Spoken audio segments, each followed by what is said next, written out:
ರಾಜ್ಯ ಸರ್ಕಾರ ಜಾರಿಗೆ ತಂದಿರುವ ಜಾತಿ ಗಣತಿಯನ್ನು ಮುಂದೂಡುವಂತೆ ಮಾಜಿ ಉಪಮುಖ್ಯಮಂತ್ರಿ ಕೆಎಸ್ ಈಶ್ವರಪ್ಪ ಜಿಲ್ಲಾಧಿಕಾರಿಗಳ ಮೂಲಕ ಮುಖ್ಯಮಂತ್ರಿಗಳಿಗೆ ಮನವಿ ಸಲ್ಲಿಸಿದ್ದಾರೆ. ರಾಜ್ಯದ ಜನತೆಯ ವಿರೋಧದ ನಡುವೆಯೂ ಯಾವುದೇ ಪೂರ್ವ ತಯಾರಿ ಇಲ್ಲದೆ 7 ಕೋಟಿಗೂ ಹೆಚ್ಚು ಜನರಿರುವ ರಾಜ್ಯದ ಜಾತಿ ಗಣತಿಯನ್ನು ಕೇವಲ 15 ದಿನಗಳಲ್ಲಿ ನಡೆಸಲು ಹೊರಟಿಸಿರುವುದು ಸಮಂಜಸವಲ್ಲ. ಅಲ್ಲದೆ ಈಗ ಹಿಂದೂಗಳ ಪವಿತ್ರ ನವರಾತ್ರಿ ಮತ್ತು ದಸರಾ ಹಬ್ಬ ನಡೆಯುತ್ತಿದೆ.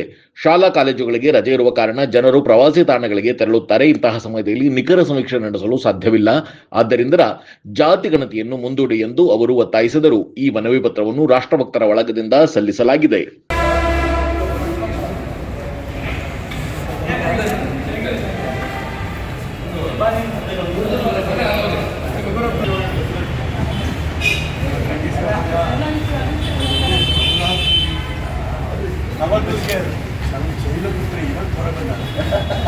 ನಾನು ಖಾಲಿಯಾಗಿರ್ತಾರೆ ಇಲ್ಲ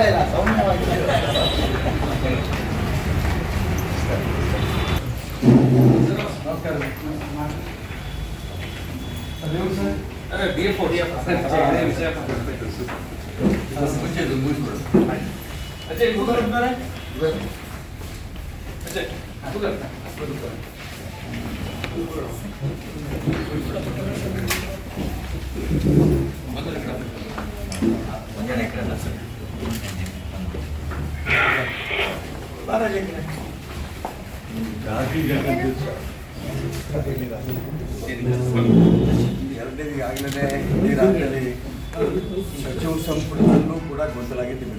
ಸಾಕಷ್ಟು ಜನ ಕ್ಯಾಬಿನೆಟ್ನಲ್ಲಿ ಗದಗ ಮಾಡಿದ್ದಾರೆ, ಇದು ಬೇಡ ಅಂತ. ಅನೇಕ ಸಾಧು ಸಂತರು ಕೂಡ ತುಂಬ ಸ್ಪಷ್ಟವಾಗಿ ಹೇಳಿದ್ದಾರೆ, ಏನು ತಯಾರಿಲ್ಲದೆ ಮಾಡ್ತಾ ಇದ್ರಿ, ಈ ಬೇಡ ಅಂತ. ಎಲ್ಲ ಸಮಾಜದವರು ಕೂಡ ವಿರೋಧ ಮಾಡ್ತಾರೆ. ಜೊತೆಗೆ